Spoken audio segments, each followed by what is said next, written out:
giving you the real from A to Z surrounding the Dallas Cowboys. News, updates, rumors, transactions, takes, and more. So strap up, Cowboys Nation, and start your day off with A to Z Sports. Live with Will Steele. 3, 2, 1. Here we go.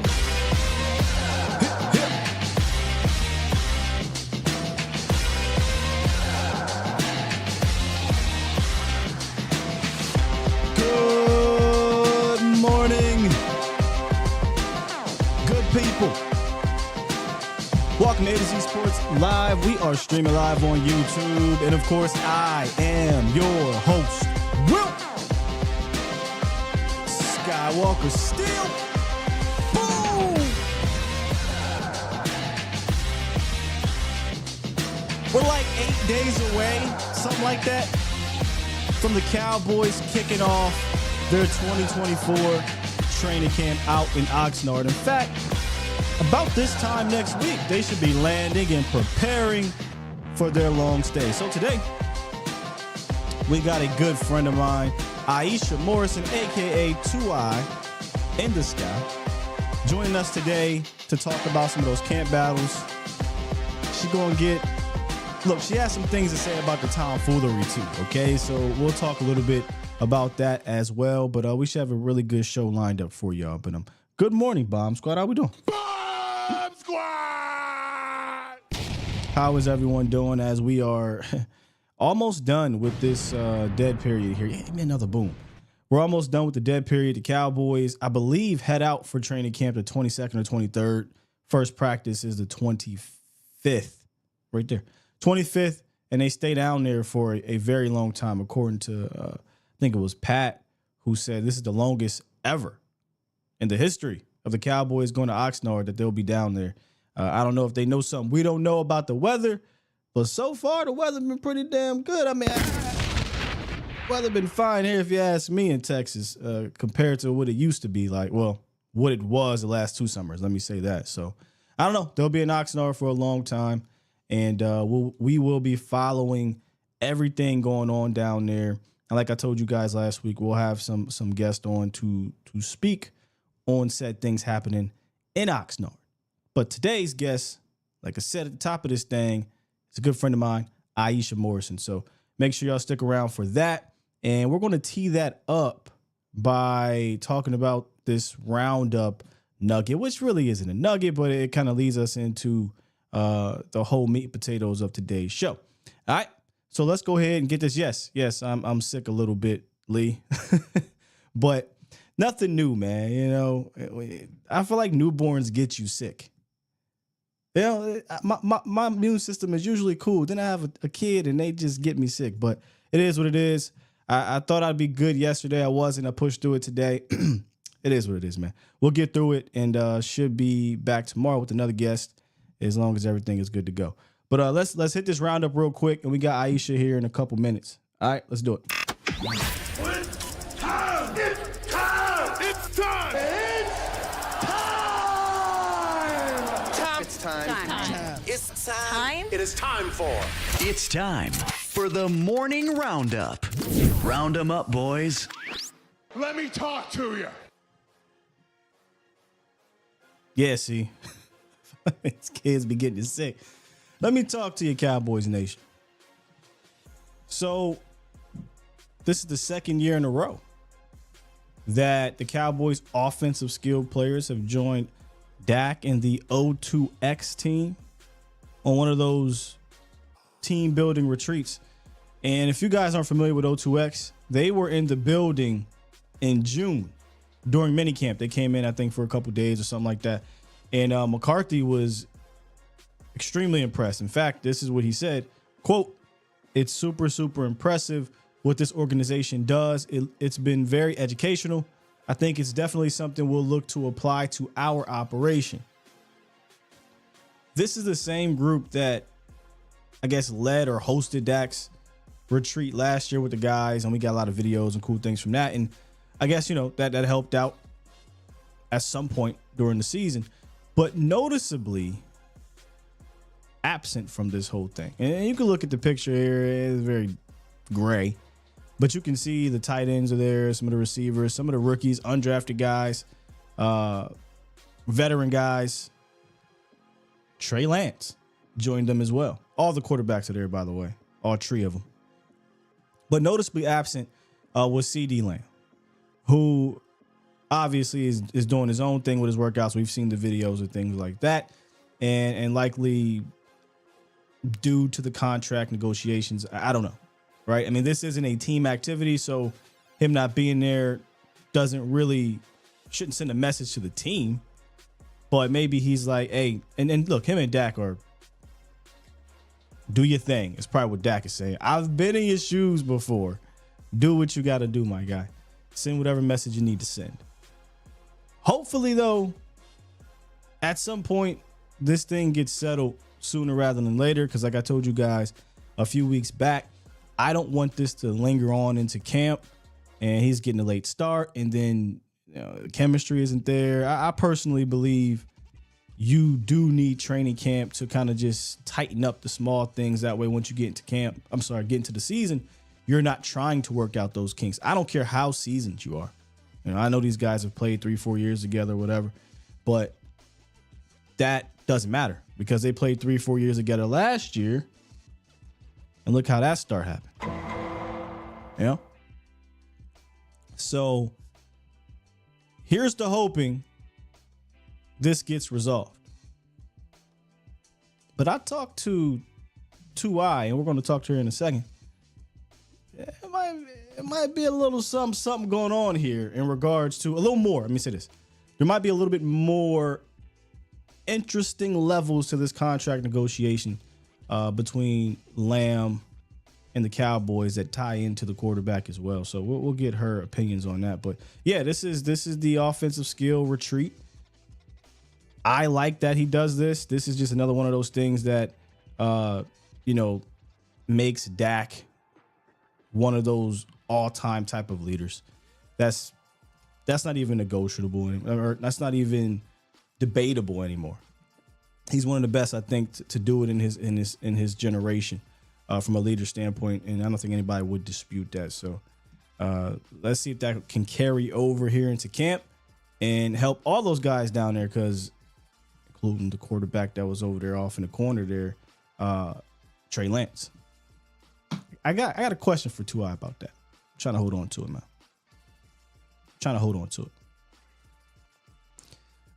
He said you have to zoom in to see who. Who we talking about, Toxic? And Calvin said this isn't Madden. They need to be at all team activities, even if it's Dak's retreat. Can't plug and play in regular season. Yeah, the retreat, I think, is more of a team building thing. Chemistry, just, hey man, come to me if something's going on type of situation. I don't know if it's necessarily a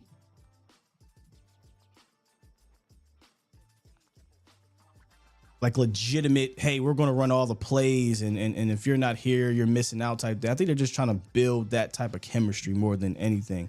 And look, that can never be a bad thing, in my opinion. Like you definitely want to be there if you can, but you don't have to be there, and I'm not going to hold him accountable to that. Now, camp, that's a different story. I think you got to be there for camp. If anybody, we should look at Zach Martin, look at Nick Bosa, what happened last year. Those guys missed camp, started way late, and they said it affected their season. So I would hope that CD Lamb, not just CD Lamb, let me say, the Cowboys organization sees that and says, let's not mess around.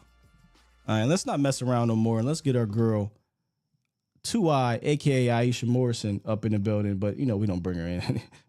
We gotta bring her in like this. Right?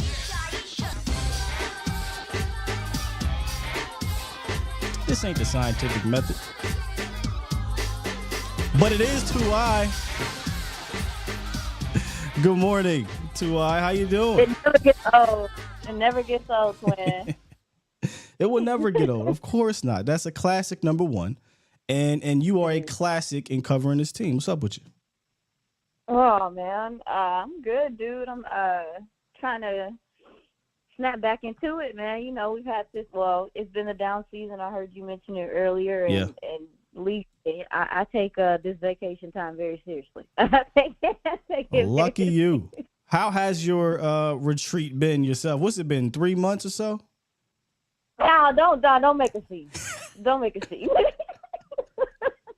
It has not been no 3 months, man. I know.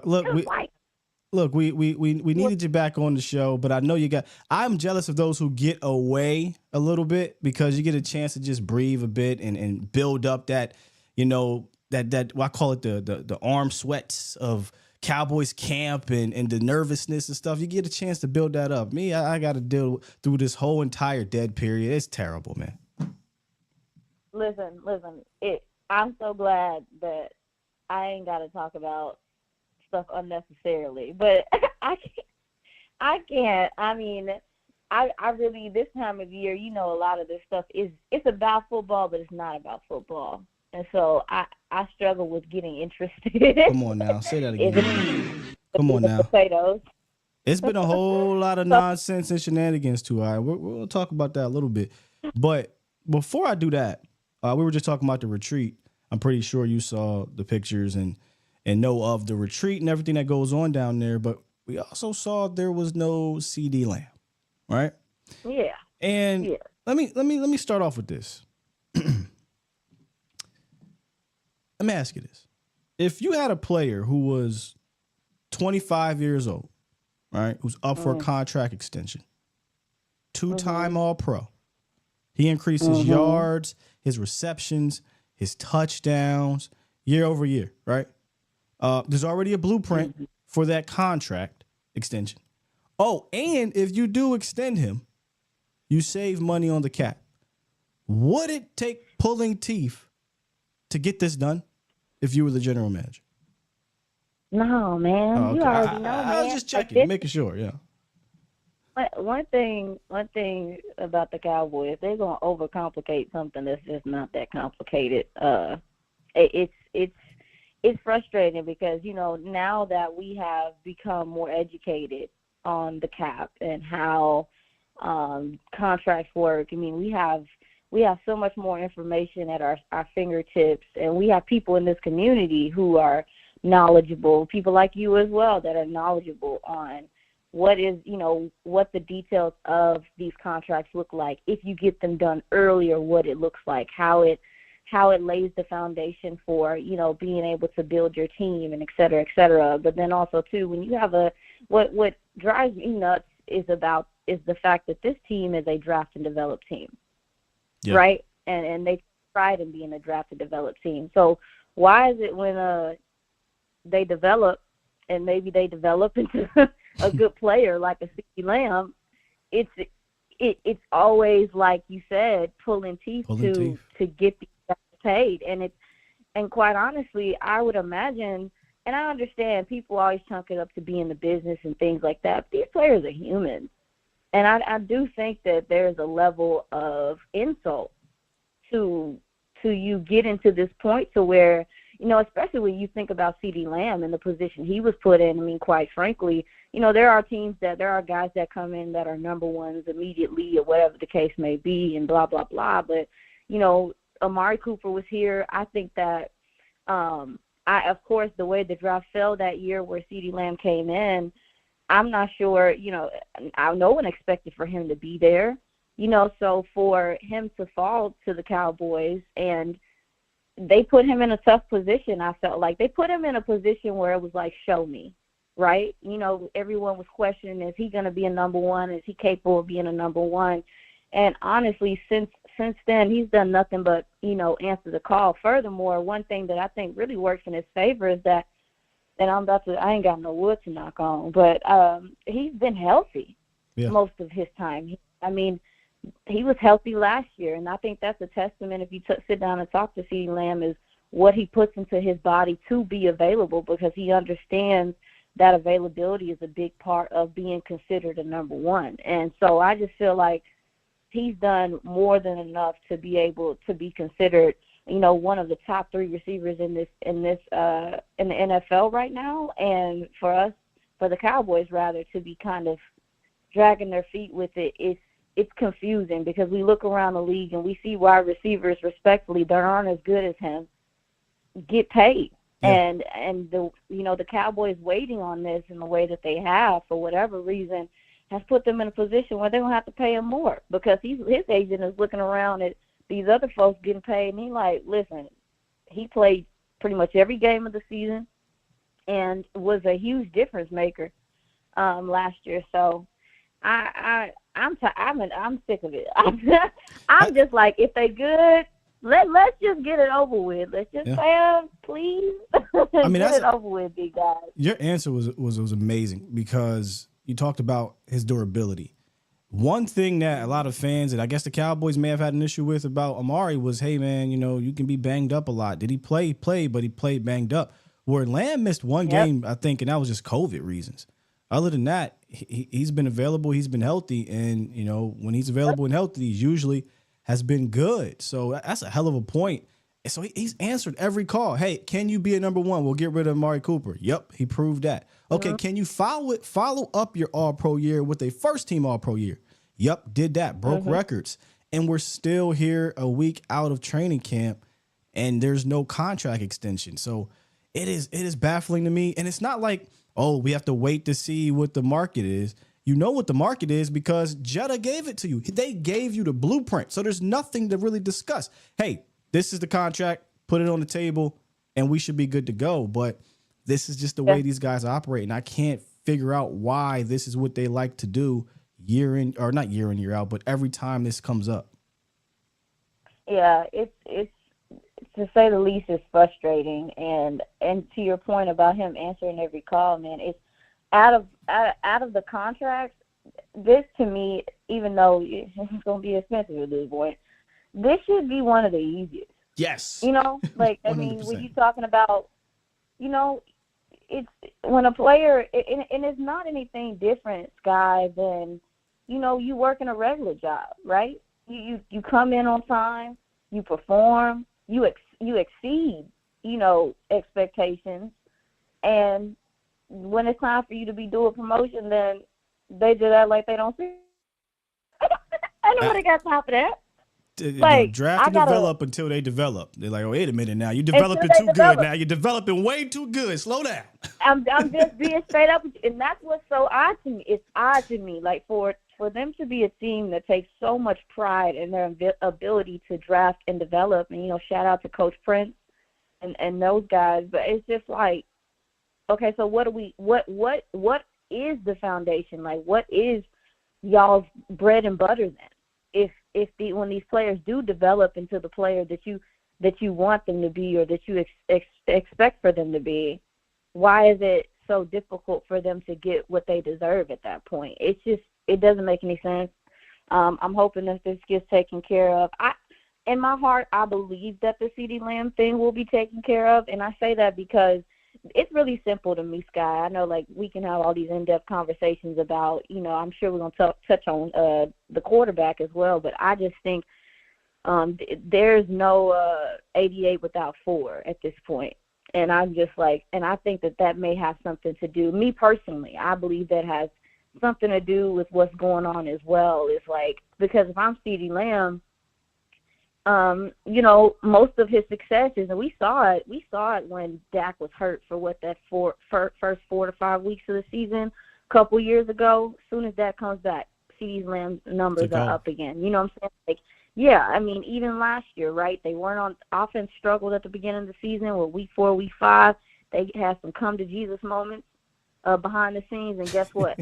That thing got rolling, and a lot of it was on CeeDee Lamb. And the proof is in the pudding, big dog, and it's in one of those things where it's like, I would venture to say, a wide receiver that plays at the level of a CeeDee Lamb, that baby don't want to have no. I don't think he would want to have a rookie quarterback coming in and having to deal with that at this point in his career, where we see CeeDee Lamb stepping into his prime. Like, I think specifically this next year is him, like, really stepping into his prime. I thought last year he was good, of course, but I think this is the put my foot down, hey, y'all, this is what you should expect from me at this point. Because one thing about him is that he's been in an upward trajectory every year. Every year he's increased numbers-wise, he's increased target-wise, he's increased efficiency-wise, he's lessened his drops. He's done so many things that, again, that's what you're looking for developmentally. But also, too, he has the ability to move inside, outside.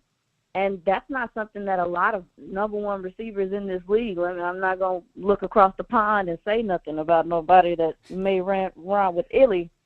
But, there's levels to number one receivers. And so I know I wouldn't want to go backwards in that sense and not have my quarterback that I built this foundation with around. So I just think there's no him without him. So we'll see how they decide to manage it, because it's on the upside, we're going to talk about camp.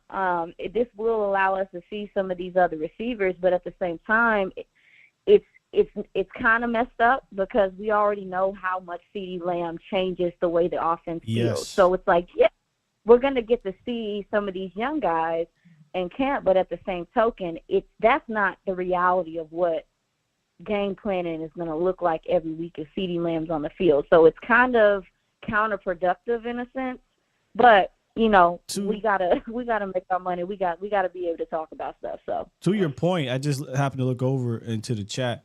Real quick though, quick correction. The game he missed wasn't due to COVID. It was due to the concussion. That same game he missed was Amari Cooper's game he missed due to COVID. So he missed one game due to concussion.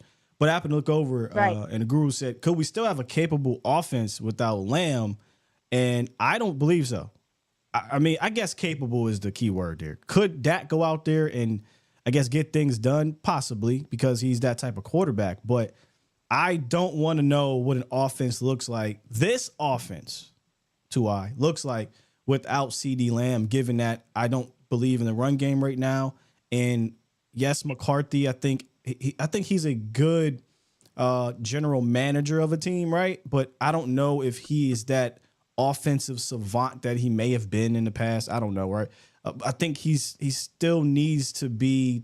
He needs to have some type of influence to tweak his kind of olden West Coast offense. So I don't think he's creative enough to put out a prolific offense without CeeDee Lamb, in my opinion. No, and to your point. Baby, I don't want to see it. No. Like, no. I don't want to see it. For what? For what? Like, we know what it's like. We know what this team has been like not having a true number one. Like, we know what that feels like. So why would we be going backwards? Like, I'm not trying to see what this offense looks like and operates like without a CeeDee Lamb. And you made a good point, Sky. That's one of the things. The run game is one of the things I'm focusing on the most in training camp, because we've seen that the aerial attack can be efficient. The place where the aerial attack struggles is when you run into a team that's able to kind of neutralize that, and you can't run the ball efficiently. I mean, quite honestly, if they're able to develop any level of even like a middle of the pack run game, it's going to make everything else a lot easier. And to your point about Mike McCarthy, I will say I have to remind myself, Sky, that last year was an install year. And if you look across the league and you look at teams, I'm going back to that Illy team. When you look across the league and you look at teams that have brought in new offensive coordinators and stuff in the same year, you don't always see them just continue to be the number one offense in the NFL. Like, you just don't. That they typically take a step back, and I do think it was. I think that it was somewhat encouraging to see that this team was able to turn around what this offense looked like at the point in the season where they did after they got smacked by the 49ers. But then also, too, for someone like Mike McCarthy, who hasn't called plays in a minute, to find some rhythm with this aerial attack and where it was efficient enough for them to go out and win 12 games despite changing their offensive philosophy. Because you remember, Sky, they started off with this, like, West Coast whatever the case may be, and that didn't even look right. They really went in that week 5 and looked at, or week 6, and really kind of scratched a lot and started from scratch. And that's not easy to do, Sky. That's not an easy thing to do, to completely change all of this install that you did prior to and say, hey, man, listen, it takes some humbleness, for real. Yeah. Because we know, like, especially with these coaches. Yeah, what's up? I don't know if they scratched it, though. That's where I would maybe push back a little bit. They didn't scratch all of it, but they definitely Here's my theory on it. Here's my theory on it. Remember how McCarthy came out and said they do this, I don't know what they call it, quarterly thing where they'll, hey, this is the first 4 games, this is what we're doing. And the second 4 games, every 4 games, they open up different things. I think he got bullied into having to say, okay, look, whatever the hell we were going to do in week 10 to 12, we need to do it now, because we can't afford to fall to 3-5 or 4-4 while Philly is running away with this thing. So they want into, like you said, credit to Mike McCarthy going into the bye week and saying, okay, let's do what works. What do we do best right now? And then we'll continue to build on top of whatever we're doing, right? And they altered some things. Because here's my thing. I don't believe you can just scratch any. I'm not saying, like you said, you don't believe they scratched it either. I don't think you can just completely change everything in the middle of a season and with 1 week, right? So I think you have to take what you have had, what you did do, or you're preparing to do, and you maybe switch the order up in the way they were going to do it. So I do give them credit for doing that. But again, I give more credit to Dak and CD and Ferg and the players. I just feel like I don't see enough creativity from McCarthy to feel confident that, like you said, what if somebody has an answer? Are you able to have that counter to it? I haven't seen it yet, and that was my issue with Kellen Moore too. Well, I think a lot of that is contingent on the run game, Sky. Fair. I mean, and that's a whole nother conversation. And, you know, and that's what I mean by it is, like, I think Mike McCarthy, at some point in time, you got to say to yourself, like, I know he said to himself, like, the run game is not efficient enough, and so that does put pressure on your passing attack to be, you know, efficient at every turn. So I thought that, and to your point, like, yeah, you're right. They probably didn't scratch everything. I know that there were some decisions made as far as changing the offense and being able to do, like you said, what they do best. And what they did best last year is pass the ball.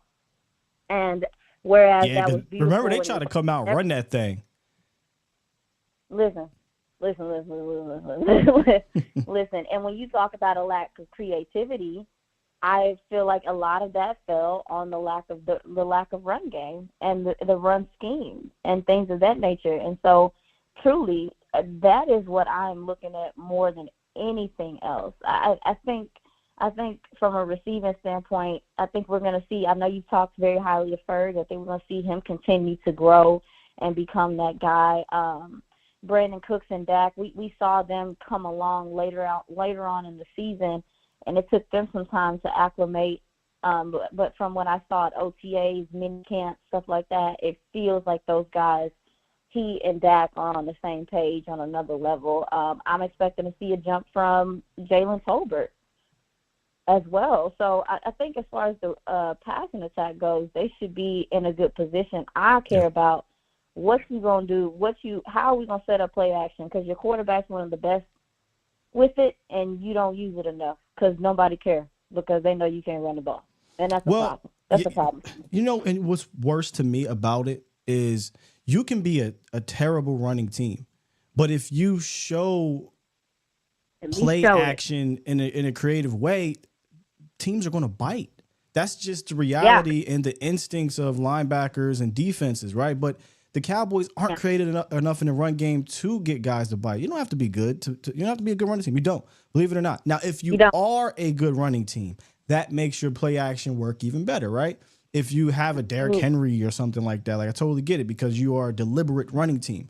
But if you're using pre-snap, at-snap motion or at-snap creativity with guys pulling and things like that's going to pull defenders one way to open up lanes another way, just based off your creative way of doing play action.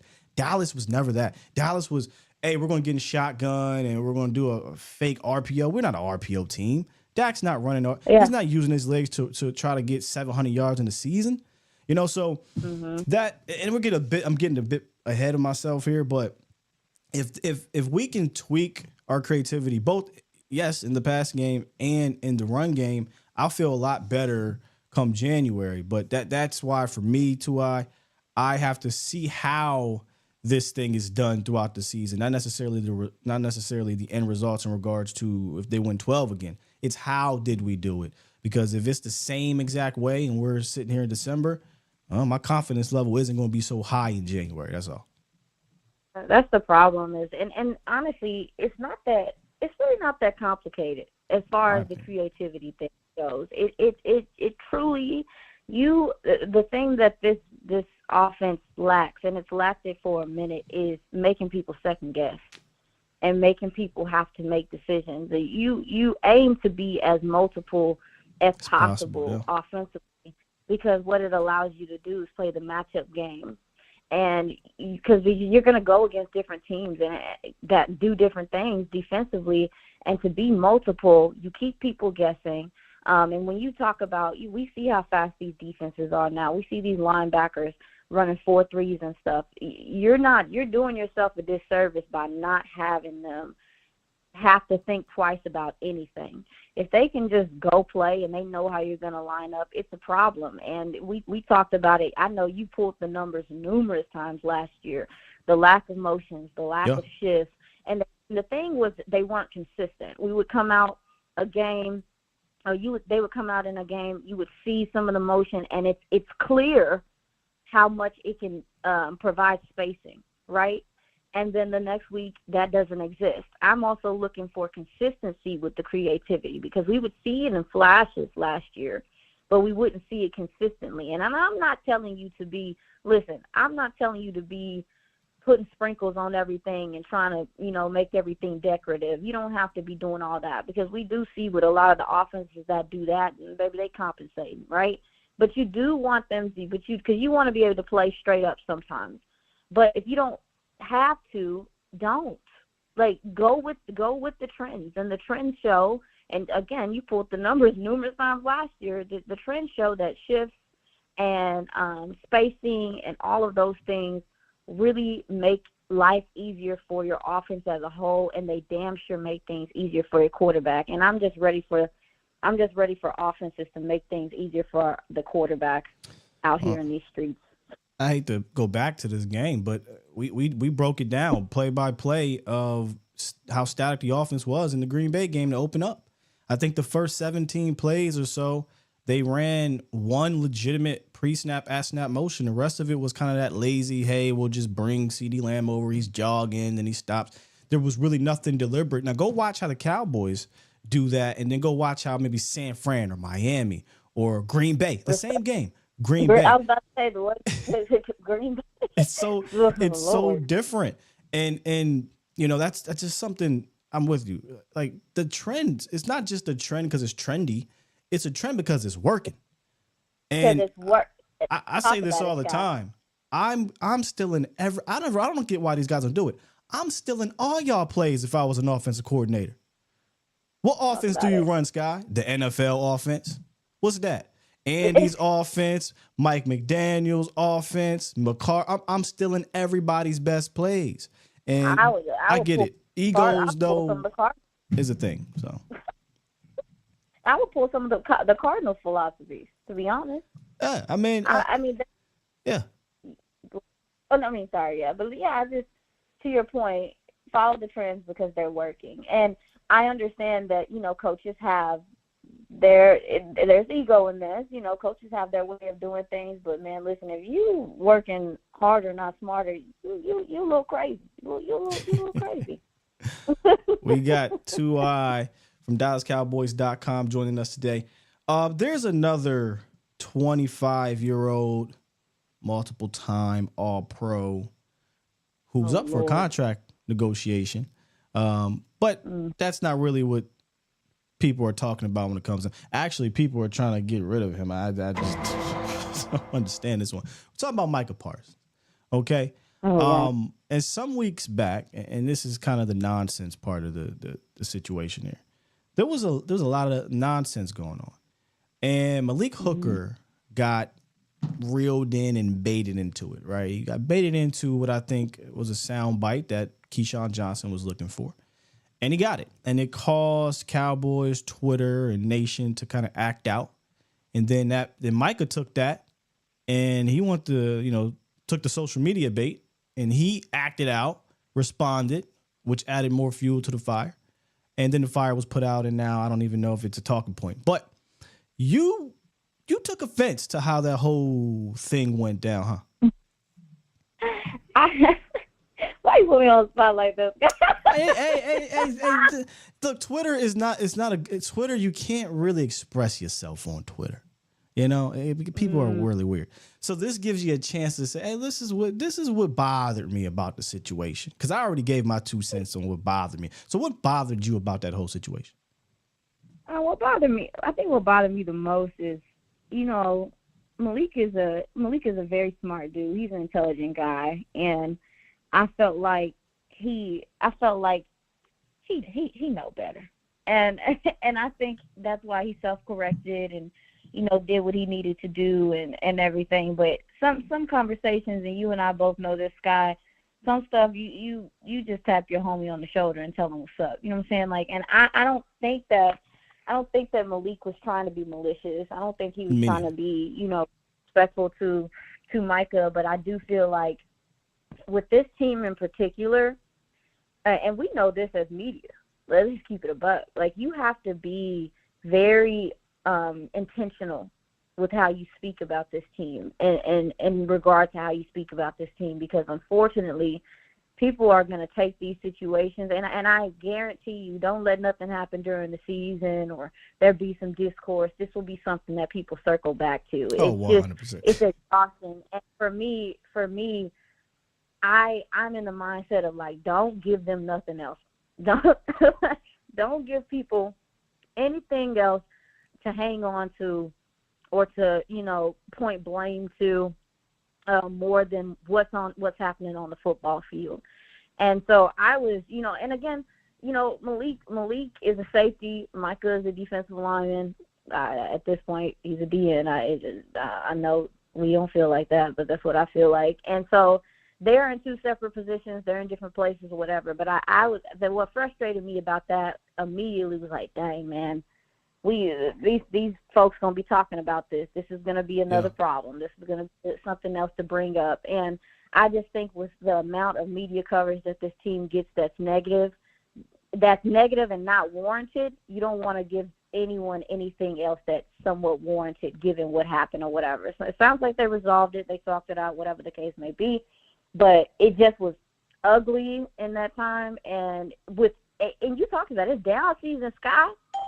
So everybody's like, okay, well. Go ahead. I'm sorry. No, I'm sorry. Go ahead. No. I was just like, it's down season, so there's not a whole bunch to talk about. So just to give people something else to talk about was frustrating for me, personally.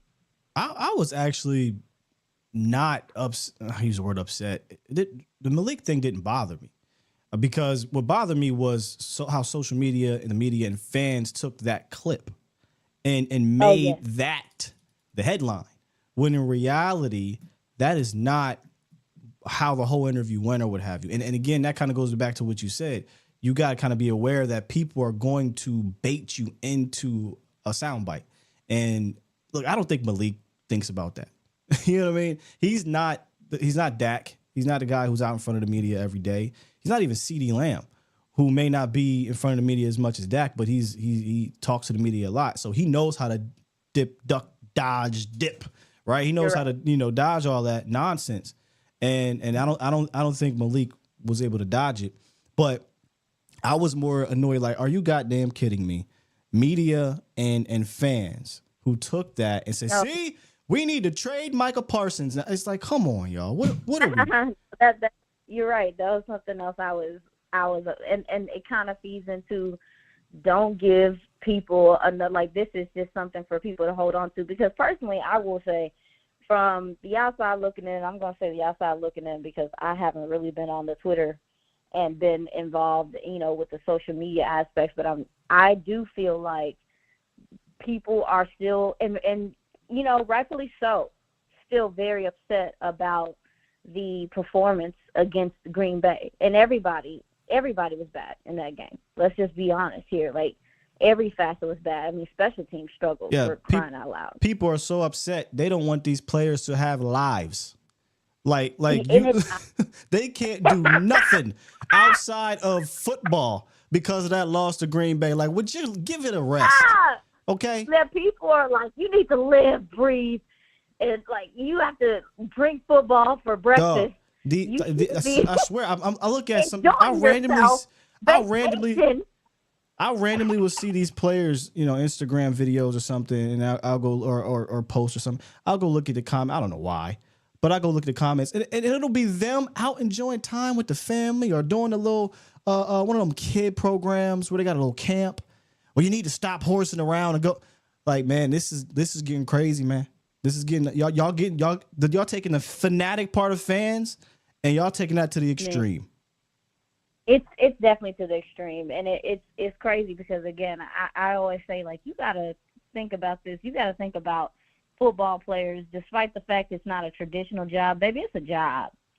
It's a job. It's an occupation. And if you ain't getting no PTO, you gonna start losing your mind too.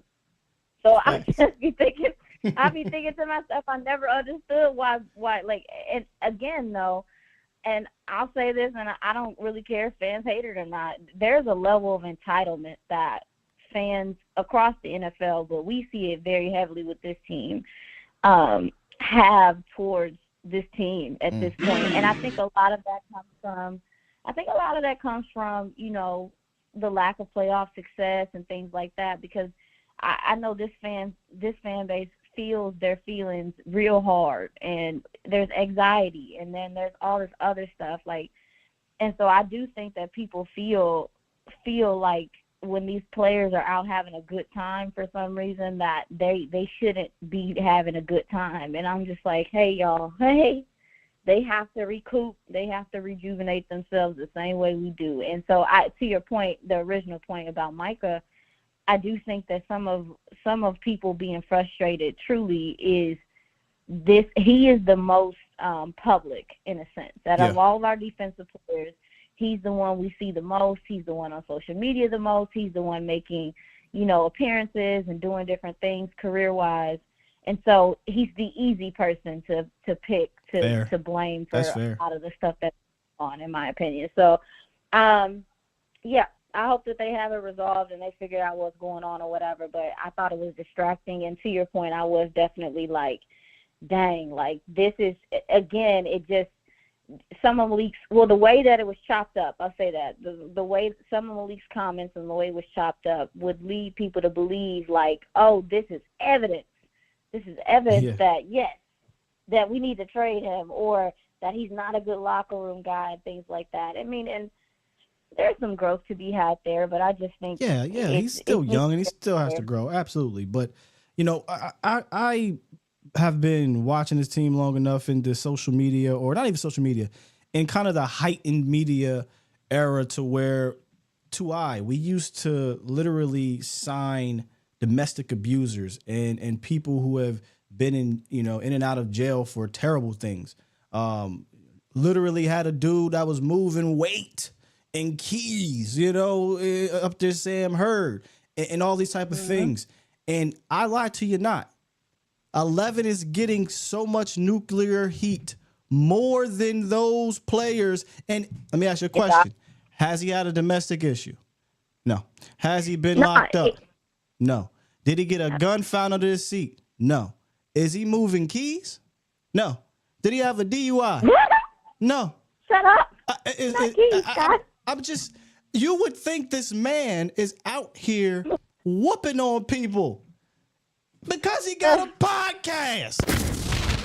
It's mind-boggling to me, man. But anyway, I digress. Well, yeah, and I've seen somebody in the chat say you want, not need hobbies and other interests. Like again, I'll go back to my original point is that I think there's some entitlement there. Furthermore, it's our job as people in the media to make sure that we walk with some level of empathy and that we're able to we have to look at these players as human. Yes. And so the you want, not need hobbies, like, is crazy to me, because in all actuality, everybody should have things that they do outside of work that they love to do or like to do. Yeah, they love to do. And I can't believe you said keys, Sky. Was that too much? I can't believe you said keys on My this bad. show. My bad. No. That white. No, what you want me, the snow. What you want me to say? I don't... No, but you snowfall references.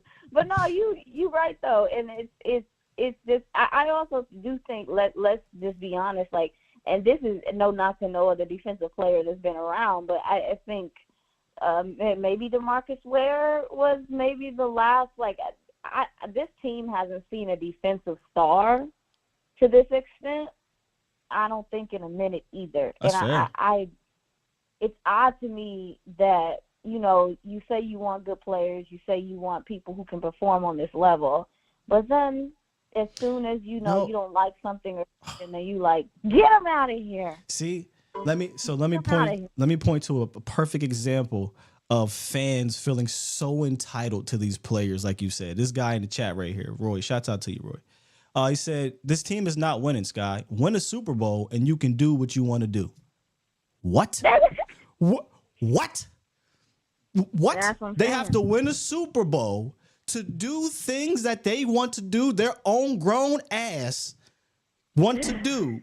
They got to win you Super Bowl to do that. Like, you get what I mean? You are so entitled as a fan that you want to control the lives of another grown ass man for a game.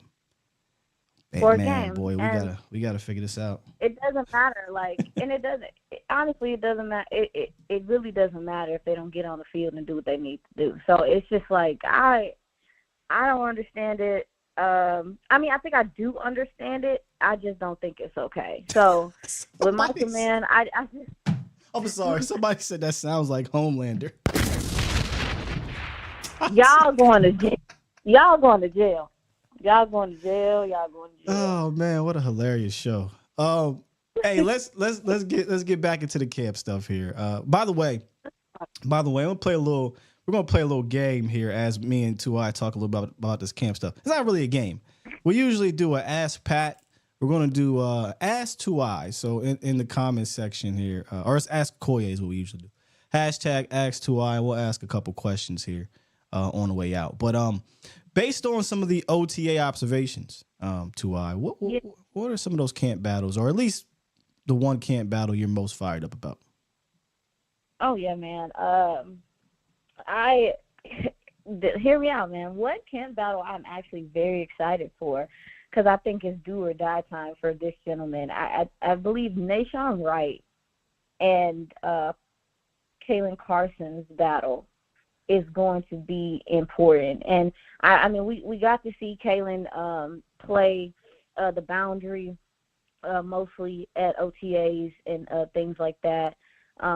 That's the rookie that just came in this year, rookie corner. A lot of people had him graded pretty high. I know I did as well. And so for the Cowboys to get him, and the kind of grittiness he plays with, and his willingness to come up and tackle, and how sticky he is and how fluid he is something that, you know, I believe will be a good addition to the secondary. However, Nashawn Wright in OTAs and in those practices, he showed improvement. I mean, there was a couple of times that they picked on him, that Dak tried to pick on him with Brandon Cooks. And, you know, for a guy like Nashawn Wright, who's taller and kind of lanky in stature, flipping his hips and keeping up with a speedster is not the easiest thing to do. But, man, let me tell you, he was in position, and he didn't let them pick on him. And I think he understands what the moment is, because this is a new coaching regime. You know, the guys that drafted him are no longer here. And I think he understands is going to have to step up, but also, too, with the absence of Stephon Gilmore and Trayvon even still coming back from injury, and I'm sure they're going to be tempering his snaps and stuff, it does open up the opportunity for some of these younger corners to maybe have some chances to show what they can do. That's a battle that I think is going to be important to solidify who that two corner is going into the season. That's actually a good one, because if Diggs isn't ready, I personally, in fact, I think I still have this graphic up. Yeah, I do. I personally think they should be looking into the veteran cornerback market. And it's no offense to the young guys. It's just that, look, man, every year, especially a team that has a window like Dallas, I'm trying to add guys that will help me win right now until young guys are ready to go.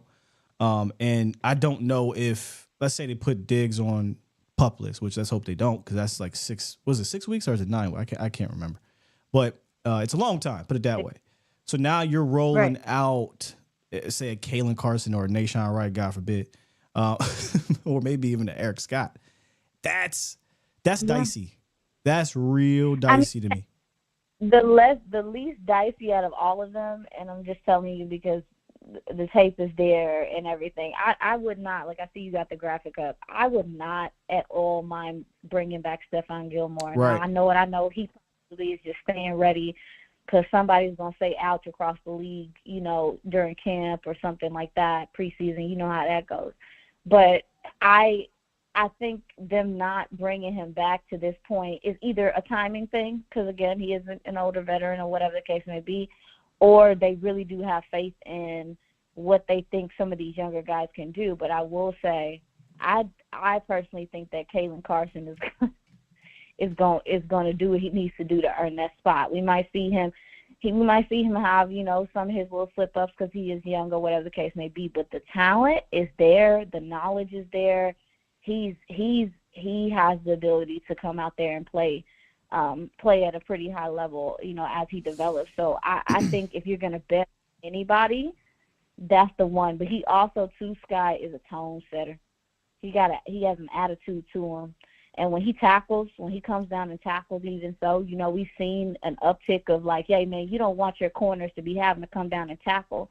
But with all the screens and things like that in the NFL now and how teams are attacking the edges, you need guys that are willing to do it, but also do it with authority. And he's one of the guys that can do that. So I think I know it's not going to be the best, everyone's nervous about rolling out a young corner, but I'm going to bet on Kalen Carson being that guy and being prepared for the moment. He doesn't lack confidence at all in that area.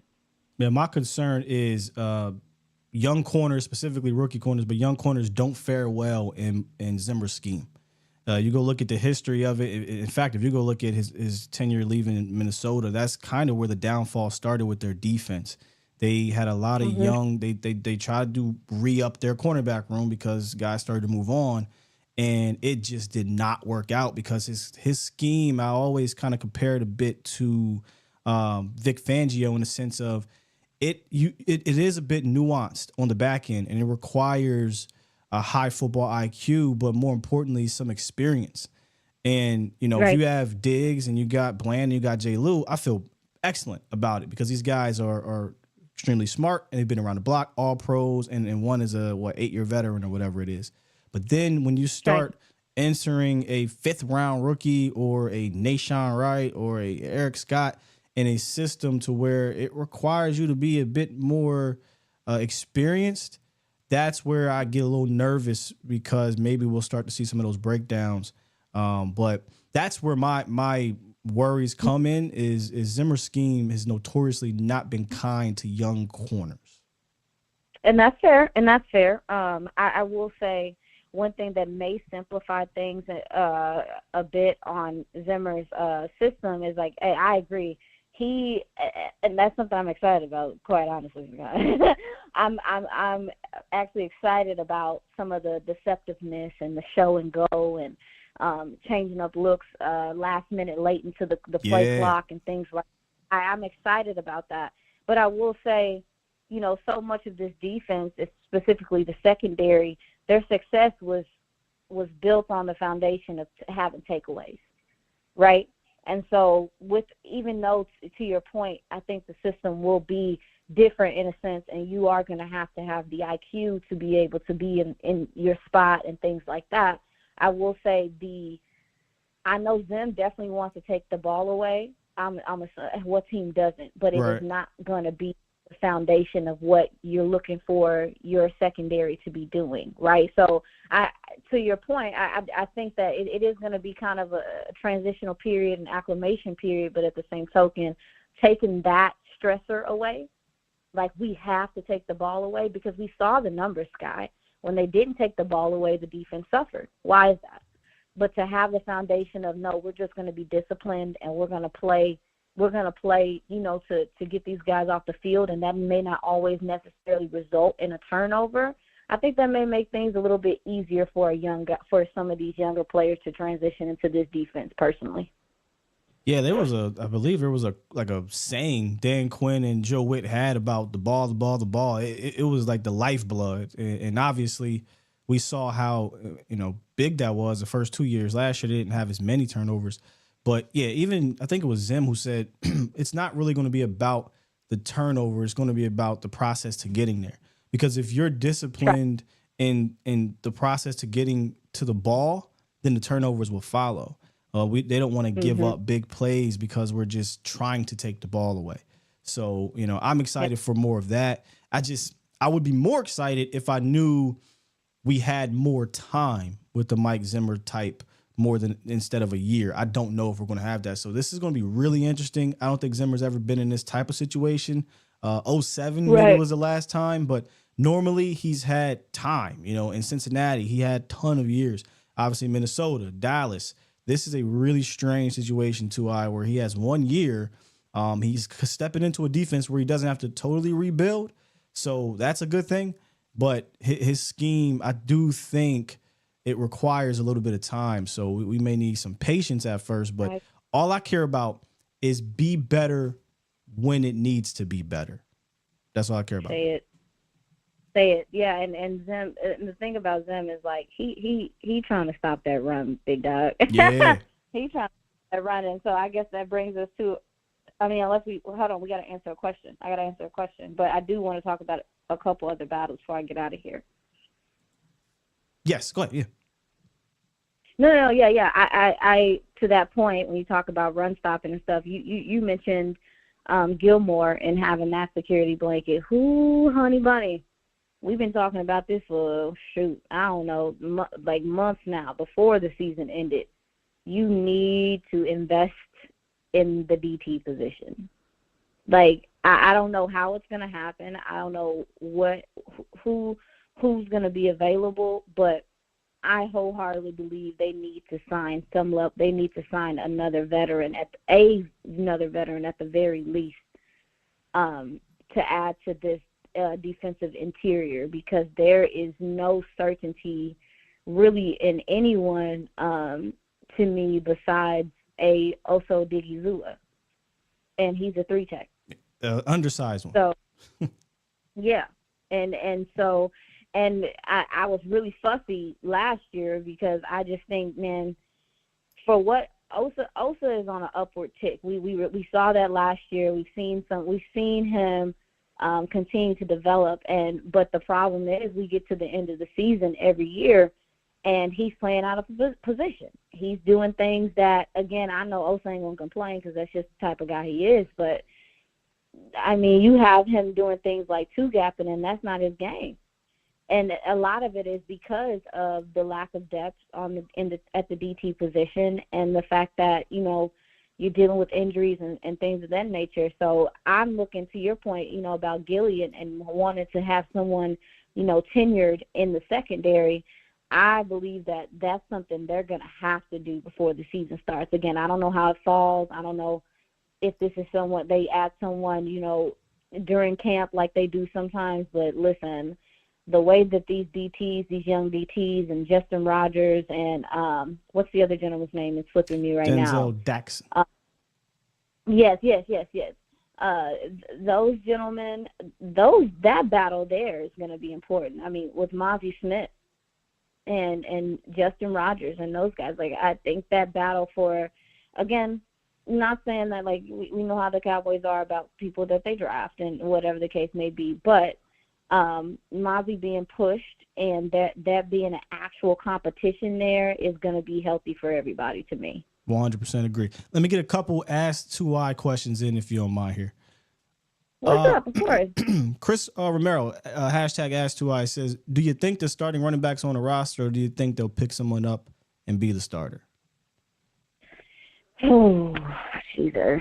I don't think that they're going to pick anybody up, if I'm being honest with you. I think that they have – it's crazy because you look across the league, Sky, and you see so many teams doing like there's multiple running backs. It's kind of a committee thing. It's crazy to see what this position has turned into because, 6-7 years ago, it was, hey, now you got one guy, and then you maybe have another guy that comes in sometimes. But a lot of the weight is used to be on one guy, and that's just not how a lot of the league is operating. However, the Cowboys, to me, are taking this to a next level of being confident in the committee thing, because even if you look at other teams that have committees, the committee is still has a guy, right? Like, they at least still have like one guy that is a star.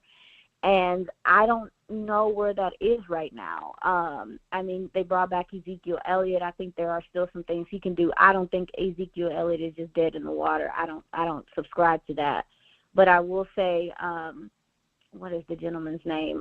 You got Rico Dowdle coming back, and this is going to be his opportunity to kind of show what he can do. We already know that health has been pretty much the only thing. Because I think Rico is a good all-around back. He can do some things, catching out the backfield. He can do some receiving things. He can be active in the screen game. He clearly can dip his shoulder and get you extra yardage. He's fantastic in pass pro. I think he's a pretty good all-around back. But the dependability is obviously always in question.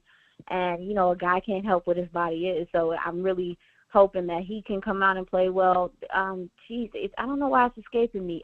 Royce Freeman. Is that what you're talking about? Yeah.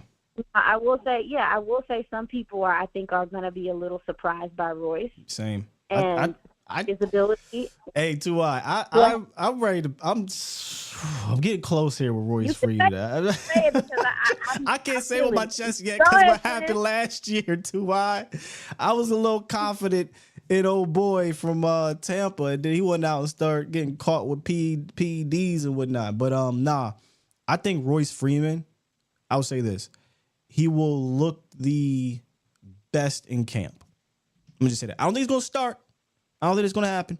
I just think he will look. He's a 6 foot, 300 or 235, 40-pound back that is probably more shiftier than everybody except obviously the little guy and Deuce Freeman and Deuce Vaughn. He's got some quick feet. He's a bowling ball. I just think he's gonna look good in camp. I don't know if that means he's gonna carry over into preseason, if he's gonna make the team. I just think he's going to look good, and I think they should seriously consider keeping him on the roster if they're not going to go elsewhere and get another player. That's all I'm saying.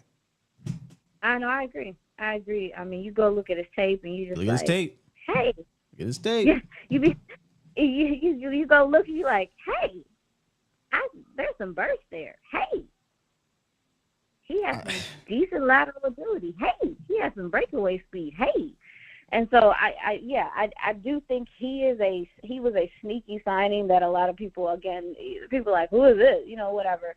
But to your point, I think fans and stuff will be surprised by some of his ability once they see it on display at camp. So I don't know if it's enough. To answer the gentleman's question, I don't know if it's enough. But I do know it not, like we talked about earlier, Scott, baby, ain't none of that gonna matter if the scheme's not scheming and if this offensive line's not gonna push people around in the run game, which, it seems like they're trying to get back to some degree. Yeah. I'm just curious to see what it looks like in real life. I feel you. Professor O says, as to I, more likely to contribute this year, Jalen Brooks or Ryan Flournoy? Ooh, that's a good question. I think by default I'll say Jalen Brooks, and I say that because I know you know this guy from looking at Dak's interviews and stuff like that. Brooks has become somebody that Dak is comfortable with. And even to see him last year get some snaps, during games last year was like, okay, somebody has some faith in him. But I remember seeing him in camp last year. He was just reliable, very reliable with that big body and his strong hands for the quarterback. I think Dak trusts him. But I will say that Flournoy is if used correctly, could not only be an extension of the run game and the way that they do things, if they, decide to change some things. And also, too, he has an attitude to him that I think is good to add to this team. I don't know where he's going to fall. I don't know how things are going to be. But the thing he thrived on in college was yak. He has fantastic vision in the open field. Former running back, you can see that show up. When he gets in the open field. So for me, and he's also, too, a red zone threat. So there is some upside there with him. But to answer the question, I do think that Brooks is going to be a guy that we'll see get active and be, a part of what they're doing offensively, specifically in camp, for sure. Yeah, Jalen Brooks has a physical stature. I think he's going to impress again. I just think Flournoy is just a little bit behind in the depth chart to really have that type of impact in year one. It'll take injuries probably, but hey, you never know, man. No, you're right. I mean, and then also too, I don't know why his name is escaping me, and it's going to make me so mad. There's a young receiver that they brought in last year. Why is this escaping me? And I saw him in OTAs, and I was like, who is this? Let me go to the depth chart. I'm tripping. So they brought him in I can't remember. Was it undrafted free agent or something? I don't know if he's a UDFA. I think they hold on. I think they might have drafted him. Drafted? I don't think he's a UDFA. I don't think he is. You talking about Billy Jalen Cropper. Oh, Cropper. Yeah, he's UDFA. Oh yeah. You need to be paying attention to him too, man. Like, because we don't know how this young wide receiver room's gonna fall, after wide receiver 3 and stuff, but the route running from him, Sky, is vastly improved, I'll say that, but his speed and route is very noticeable, and he's just sharp. He's strong. He has strong hands. I was impressed by him at OTAs, personally. I was, and I think I tweeted about it, honestly. So when you talk about a Brooks, well, it's 2 Brooks, ain't it? There's two Jalen's. There's the Jalen Brooks and Jalen Tolbert. 3 Jalen's and Jalen Cropper. There's a lot of Jalen's on this team. A lot of Jalen's. So yeah.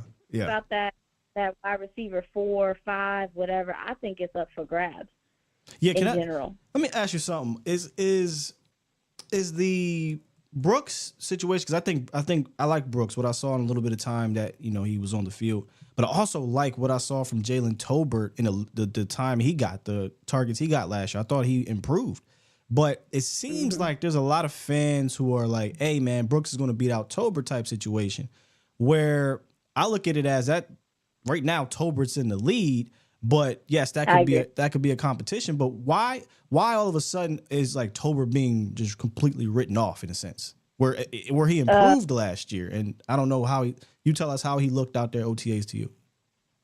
Impatience. I think people are a little impatient, just given the fact that grass is greener, he had a type of thing too. Yeah, that first full year we didn't really get anything from him, and then also too, let's just keep it 1,000. You watch the tape, like. Tolbert was open a lot. Tolbert was open a lot last year, but when your first read, Dak's not going to come off his first to go to his third just because the sky is blue. When his first is cooking, which is CeeDee Lamb, and CeeDee Lamb is open, that's where the ball's going to go. And so I think some people attributed his lack of targets to him not being, ready or whatever the case may be. But I'm just like, nah, if you look at the tape, he's open. And when he was called upon, and quite a few times in big games, there were some big third downs, man, where Dak trusted him and went to him. So I think, I do think this is a pivotal year for Tolbert. But I think a lot of people's, wanting the guy, the 3 guy to be Jalen Brooks has a lot to do with some of the impatience and the fact that Jalen wasn't very active his first year in this offense specifically. So I was just about to respond to Smoke. Hey, Smoke, you can find tape on all these guys where they missing a block. There's plenty of tape where Tolbert's blocking dudes. I advise you go check out. Yeah. I advise you go check that out. There's plenty of tape where Tolbert is not dip ducking and dodging blocks, my guy. But yeah, I don't know. I just think it's like a grass is greener thing with this Tolbert situation where I think we're writing him off entirely too quick. Where last year he showed improvement, so I don't know why we're down on him. Yeah, no, and again, like I think also too with when they drafted Jalen, you know, in the third round, especially last year when you were looking for you're looking for another receiver. I think we all kind of knew that there was a possibility that Michael Gallup wouldn't be here this year, and I think that people really were looking for Jalen to, you know, step into that spot. And it's not that he hasn't, he's not capable, but with the way that politics, he can't control that. And once they finally got rid of politics and start giving him Michael Gallup snaps, what happened? He starts showing out. So, you know. Yeah, exactly. So if anything, you know, the people that are like, oh well, you know, he's not gonna have his spot, I would be more enthusiastic and looking for him to take the step forward this year as opposed to just somehow convincing yourself that he's not going to. So, I believe though, whoever that wide receiver 3 is, if it is Jalen Tolbert, it's gonna be essential to what they want to do offensively. Because listen, we talk about it. Some teams got one good corner, some teams got 2 good corners. Not that many got 3. Yeah. Not that many got 3. So it'll open up opportunity and open up this offense if you have a third receiver that can come in and make people have to honor his presence on the field. 100%. Hey, you were on fire today and a fantastic guest per usual. 2i. Go ahead and plug your socials for those to come bug you, so they can not bug me. So they can bug you during training camp while you won't be out there. I forgot you won't be out there, but you'll be following it and obviously updating it with your thoughts. Yeah, definitely. I'll be trying to keep y'all updated as much on what I know. There's some people going whose eyes I trust out there to keep it a buck with us and let us know what's really going on. So, we're going to do what we can from the couch out here, you know, this year. And as far as my socials go, you can follow me on Twitter at Iisha Morrison. That's Iisha with 2 I's. There's no A. There's no L. Don't get it confused. And, I'm definitely going to get a lot more interactive and get back in the fold of things. If you have questions and stuff, don't be afraid to shoot them to me. And for the most part, I'm pretty personable if you don't say anything that's ridiculous. So, that's where you can find me. Girls Talk, Boys Talk, if I'm not mistaken, will be running through training camp. I don't know how frequently, but definitely come on there and come support us ladies. Like, we talk ball at a high level as well. And we have some big things in store for this season for you guys. So we're excited. And, there you have it, Cowboys Nation. In fact, that'll do it for today in general. But, man, look, I appreciate you coming through, 2i. We will be talking. I'm gonna try to have this going a few times throughout camp, not just once every few months, because once camp gets here, man, it's football now. All the nonsense is gone, and we can just talk ball. And there's a handful of people I like just talking ball with, and you're one of them. So definitely put me in your calendar. All right. Twin. What have you? All right, Cowboys. At the house. Matter of fact, let me keep you here on my outro so you can hear how it goes. I'm gonna go ahead and press this button. Push the goddamn button. Push the goddamn button. That's how we get down, 2i. That's how we get down. You, man. We out of here, Cowboys Nation. I'll be back tomorrow with another guest if he ain't too busy for your boy. But should be good to go. And we'll be talking more Cowboys. Countdown to camp. We out of here. Love y'all.